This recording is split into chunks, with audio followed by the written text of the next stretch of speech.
Hi, my name is Todd Zimmerman, and I will be the instructor for Study Abroad Greece in the summer of 2019.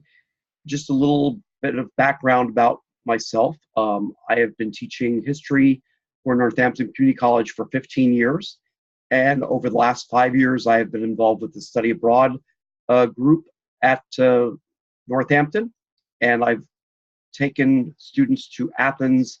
I believe this will be my sixth time, so I'm very familiar with Athens, and we have a great program scheduled for next year. I do have an itinerary, and if you're interested, you can send me an email, tzimmerman@northampton.edu, and I will send the itinerary with you as well as the pricing for the trip. Our trip is going to take place from May 24th to June 7th of next summer, 2019. This is a 3-credit course, so you will be doing assignments prior to the trip. I believe the course opens up in Blackboard at the beginning of April, and I teach online for Northampton, so I will have a book that is required. I will have recorded lectures as well as videos for you to watch, and then you would just answer some questions for assignments. So I believe there are 4 assignments, and the last project would be a diary that you're going to keep in Athens. So while you're there, if you have your laptop, you can take notes on there or just jot them down, what you're doing every day. I'm interested in you to learn about the culture, what your experiences were, going out and meeting with people, eating the various cuisines and so forth. So this is more of a cultural immersion trip where we want you to explore and learn as much as you can in this 2-week period about Greece. So on day 1, we are going to be departing from Northampton Community College. We usually meet at the Hampton Winds restaurant on the North Campus, and we leave there. We might leave there about 5 o'clock at night, go to the airport, and again, that's on Friday, May 24th. The Northampton shuttle vans will take you to the airport, and then we fly overnight and arrive in Athens around noontime, usually. We are going to be staying at a hostel in Monostraki. This is Monostraki Square, and our hotel actually will have a look out with I think there's a sky bar that has this panoramic view of the Acropolis in the background. Acropolis is a Greek word.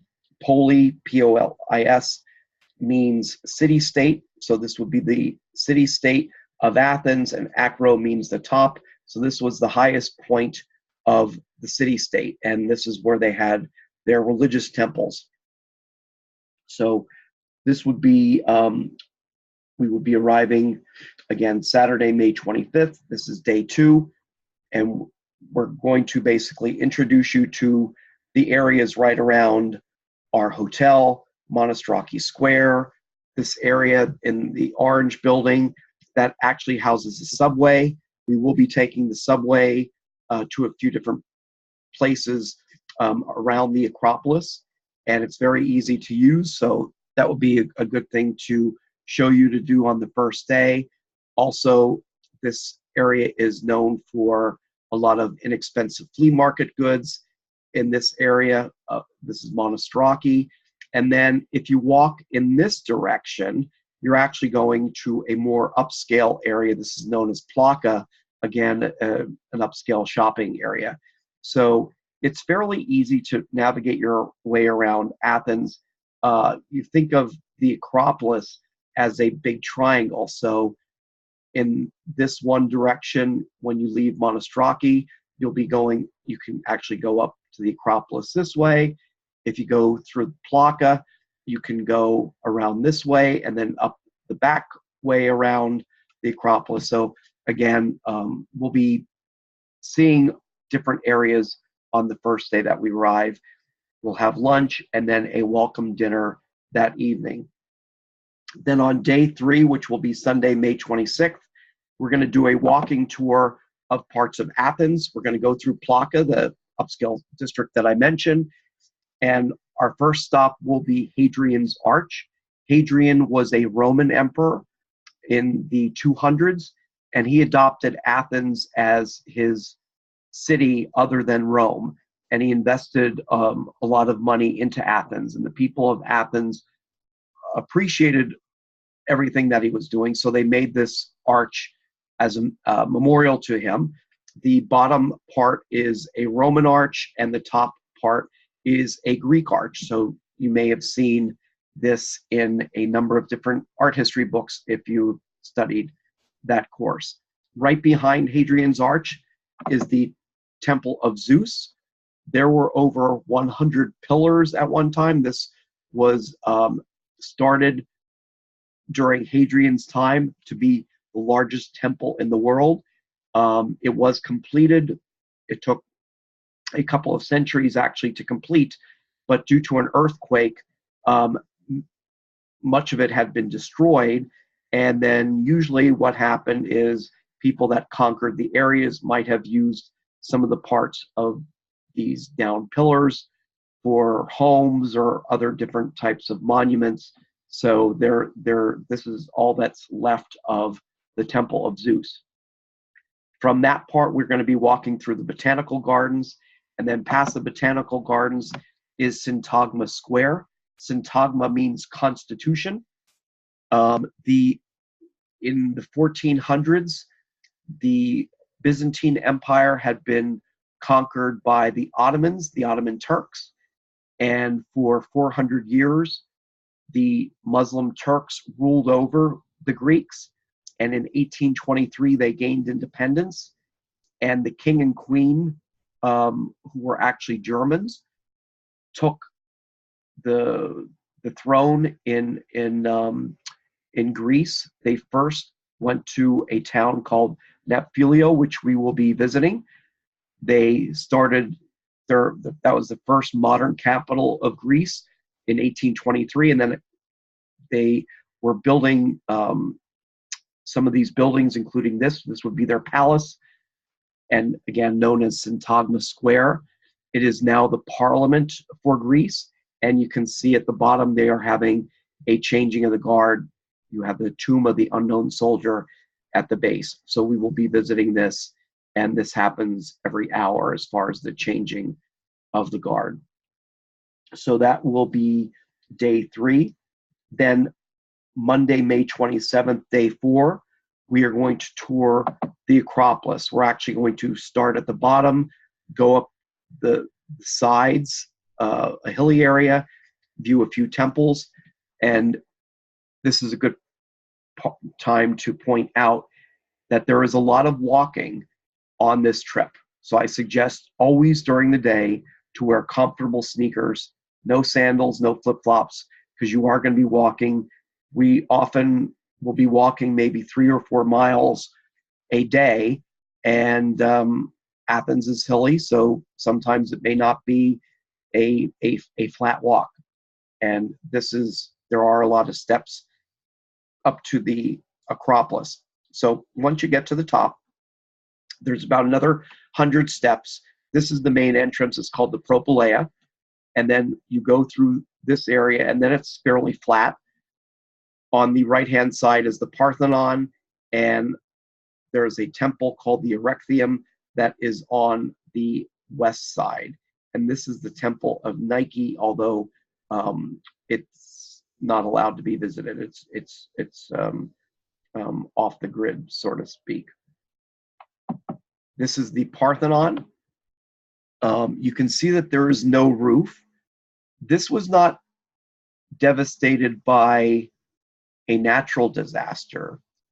I mentioned before that the Ottoman Turks had control over Greece, and they had decided, since this was a standing site, that they would store a lot of their artillery and ammunition up here and I believe it was in the 1400s or maybe 1600s that the Venetians had attacked the Ottomans, and one of their shells had landed into the Parthenon, and it blew up.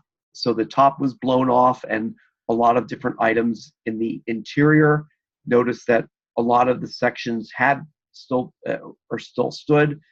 For the last several years that I've been there, they've had scaffolding, and they are doing a UN restoration work. It will not be completed, but they're trying to restore as much as possible. There are a number of fragments that are around the Parthenon, so they're trying to put as much of it as they can together. The insides of the Parthenon, what is left of that, is at the Acropolis Museum, which we will be viewing after we tour the Acropolis. Then this is the front porch of the Erechtheum. It's known for its caryatid statue pillars. These have been replaced. The real ones are at the Acropolis Museum, so we will be viewing them there, but this is another famous landmark from Athens. So again, that is day 4. Then day 5, which is Tuesday, May 28th, we're going to start at the Archaeological Museum and see a lot of artworks from Minoa and Mycenae and other areas of Greece. And after that tour and lunch, we're going to go to Kerameikos. Kerameikos is the Greek word for ceramics. This is an area where they made a lot of their pottery. It is also known for having the last segment that stands of the Athenian Wall. The Athenian Wall was built to protect itself first from the Persians and then later from the Spartans, and this is the only part of the wall that is left. Additionally, there are some ruins, and also it's known for its cemetery, so we will be walking around this area. It probably takes about an hour and a half to walk around this area. So that will be day 5 for May 25th. Then day 6, we're going to visit the Agora. The Agora was the political as well as the commercial hub of Athens. We're looking down into the Agora from the Parthenon. Also, there's a natural stone formation. This is where Paul addressed the Athenians. So you're looking down from this vantage point. Again, there is really nothing to see. There's a well-preserved temple of Hephaestus, and then what you can't see to the right, there is another little museum that was refurbished by American donations in the 1950s. I believe it was the Rockefellers that had donated that. So that is day 6, and then you will have free time in the afternoon to do some of your own sightseeing or maybe some shopping. This will be the last night that we will have in Athens on the first leg. And then the next day, on day 7, we are going to be heading first to Cape Sunio. This is the easternmost tip of the province of Athens called Attica. It's well known, Athens had a very strong navy, and if any ships were trying to travel around Greece, they would have to sail around this point. So it was a lot of shipping during this time. And at the top of this was the Athenians had dedicated a temple to Poseidon, who was the god of the sea. This is a better picture. And then from the temple of Poseidon, we are going to have lunch on the beach. We're going to, after lunch, hang out for maybe about an hour and a half at the beach. And then we will be driving to the town of Arkova. It's about a 3-hour journey. So this morning, we are going to be taking all of our possessions, all our suitcases, and we're going to be leaving Athens, and we're going to be touring the Peloponnesus. for a few days. So we're going to be going to Arkova, which houses the great temple of Apollo, as well as the Oracle of Delphi. So on the morning of, let me see here, on the morning of day 8, which is Friday, May 31st, we're going to have breakfast in Arkova, and then this is the temple of Athena at the Oracle of Delphi, and this is the temple of Apollo. And we'll go into more detail, why this is such rich in Greek mythology about the Oracle of Delphi, and there will be a museum shortly after this. From that point, we're going to be boarding the bus again, and we're going to be traveling to the Peloponnesus, which is the southern peninsula of Greece. And on the westernmost side, there's a beautiful island called Zakynthos, and this is their famous shipwreck beach. So we will be spending the day, again, that would be day 8, where we're going to be at Zakynthos, and the next day, day 9, we're going to be relaxing, having a beach. We're also going to be doing, one of our instructors in this course will be giving a lecture. I think I forgot to mention that we are actually going to be traveling with 2 other colleges, Harrisburg Area Community College, as well as Northwest Arkansas. I've traveled with these professors the last 2 years, so this will be our 3rd time together. We get along really well, and Savin Gallo is going to be giving a lecture on Greek foreign policy, I believe. Then the next day, we are going to be having a first stop at the town of Olympus. This is where the first ancient Olympic Games were held, and there are a lot of ruins to see. And from that point, we're going to be taking a bus to our next stop, which is Nafplio. This is the town that I had mentioned before, that when Greece became independent, the king and the queen first came to this area. It has a great port, as you can see, on the Adriatic. So very European style Italian buildings. As a matter of fact, there was a Venetian fortress located up here, and we will be touring this town and spending the night there. And then the next day, we're going to be departing for Mycenae. Mycenae is one of the ancient civilizations, learning from Homer's Iliad and the Odyssey.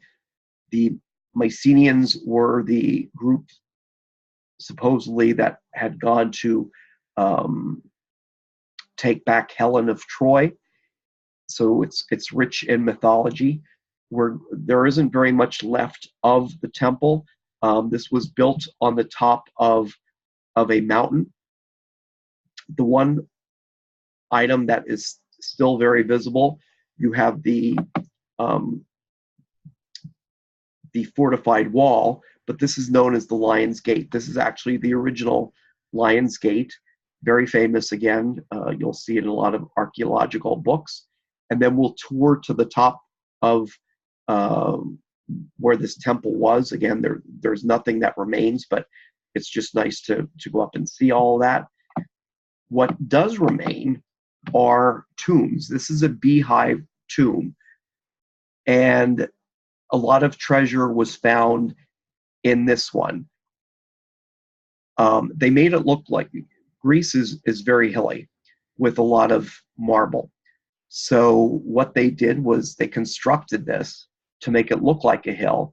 And once the leader and the king and the queen were buried in here, they would cover this up with ground, and no one knew that this was here. Now, there were some grave robbers that did find a few of these. They missed this one, and this is still intact, so we will be able to view this.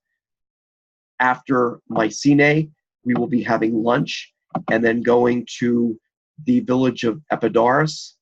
This was known for its healing, and it's again part of Greek mythology that if people had ailments, they would donate money and go pay homage to a god and get healed due to all the money that was flown in this area during the summers. They would put on plays, and they built this great amphitheater, perfect amphitheater that we will be seeing at Epidaurus as well as some other sites. And then once we're finished at Epidaurus, we're going to be taking the bus back towards Athens. But instead of going to Athens, we're going to go to the port city of Piraeus, which is about 8 miles from Athens, and we're going to board a ferry to take us to the island of Mykonos, where we're going to spend 3 nights in Mykonos. Mykonos is a beautiful island. All of its buildings are whitewashed, and the only thing that's different are the windows and the doors. They can be painted various colors. There are no cars allowed in the downtown area. Again, very narrow walking streets, so it's more of a labyrinth where it doesn't go by a typical grid.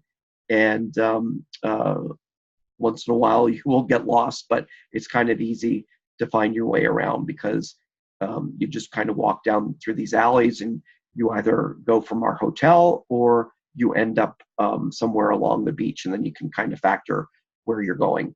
So that'll be that evening. We're going to be, just checking in and doing a tour of Mykonos. Then the next day, we have a free day again. So there are many beaches. This is Paradise Beach. So this is a very popular beach. We'll be going to this one. And then the following day, which is, let me see, this is day 13 already, Wednesday, June 5th. We're going to be going to the neighboring island of Delos. It's a quick, maybe 20-minute ferry ride from Mykonos. Actually, Mykonos is in the background here. Delos was the treasury for the Delian League when Athens was in control. But before that, Delos was known as sort of the commercial center for Greece and the ancient world. There were no tariffs, so traders from Phoenicia or Egypt or other different areas, Carthage, would all come to this area and they would trade their goods. So it was a very wealthy area. A lot of prominent people had homes here. Only 1/3 of Delos has been excavated. So that was astonishing to me that 2/3 is still underground waiting to be discovered. So it'll be exciting to see how much this changes every year with different construction, but they're going at a very slow pace. These are the famous lions that guarded Delos, again, part of mythology. So that is going to be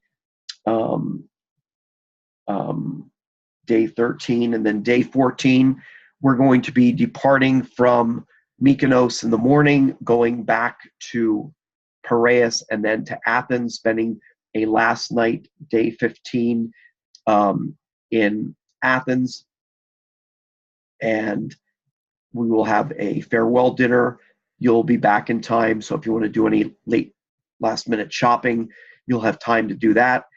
And then on day 15, we will board our flight to come back to the United States, and that will be on Friday, June 7th, that we will be returning. So that is basically the trip in itself. I will send you the itinerary, and if you're interested, again, go to northampton.edu/global studies.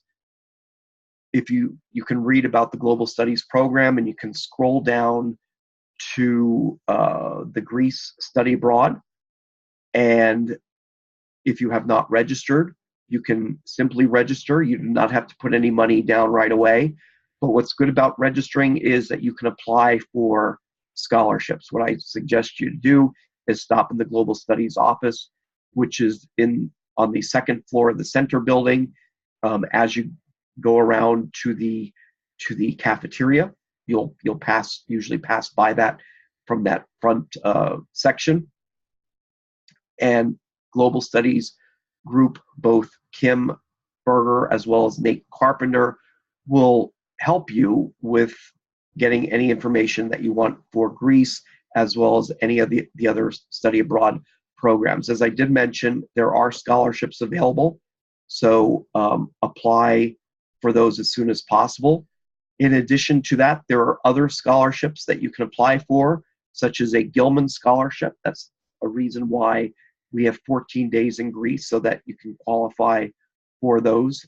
So they will put you in touch with a number of ways to help you finance this trip, so it isn't as expensive for you. I think that is all that I have.